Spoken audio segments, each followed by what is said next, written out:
Yan. Ito ha. Sa Mirage to. Yung motor, buong buo pa. Yan. Lakas ko, buo pa yan. Ngayon, andar yung motor. Ito, hindi sumasama, hindi umiikot. Kasi yung spline yan dito, ayan, napupudpud dyan. Ngayon, nagpunta ako sa mga bilihan ng para sana makabili nitong spline lang sana. Tsaka ito. Kaso, wala silang maibenta at buo daw pagbibilhin to, buo. Tapos ang presyo ay 3,000. 2,500 hanggang 3,000 yung presyo. Surplus pa yun ha. Surplus. Wala daw silang maibibentang ganito lang. Kasi pudpud to eh. Ito, winilding ko na dati yan. Ginawa ko na ng groove yan eh. Bagong groove yan, ginawa ko yan. Gamit yung welding ko yan. Ngayon, ayaw nila magbenta ng ganito. Buo daw talaga. So, no choice ako. Ginawa ko na lang.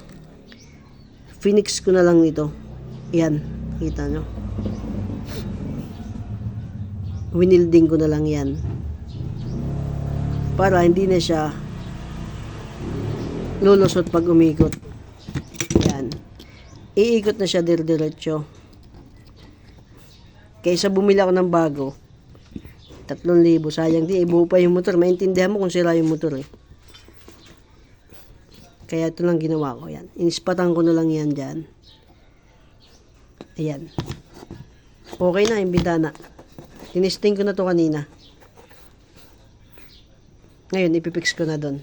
Tinesting ko na kung umiikot doon sa kotse. Okay na siya. Ayan. Sabay na yan. Walang problema kung pudpud na yung spline na yan. Oh. Kasi iikot yan dahil naka-spot na yan dito. Diba? Alright?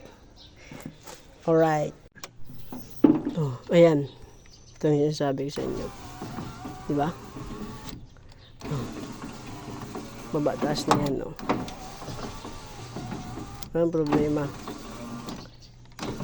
Dahil nakapix na yun, eh. Basta, magagawa nyo, pag buo pa yung motor nyo. Pag sira yung motor, no choice kayo kung di bumili ng bago. Pero hanggat okay pa yung motor. Tapos, spline lang yung problema. Sayang 3,000 eh, diba? Buo pa naman yung motor eh. Ayan. Alright? Yan ang binalik ko na.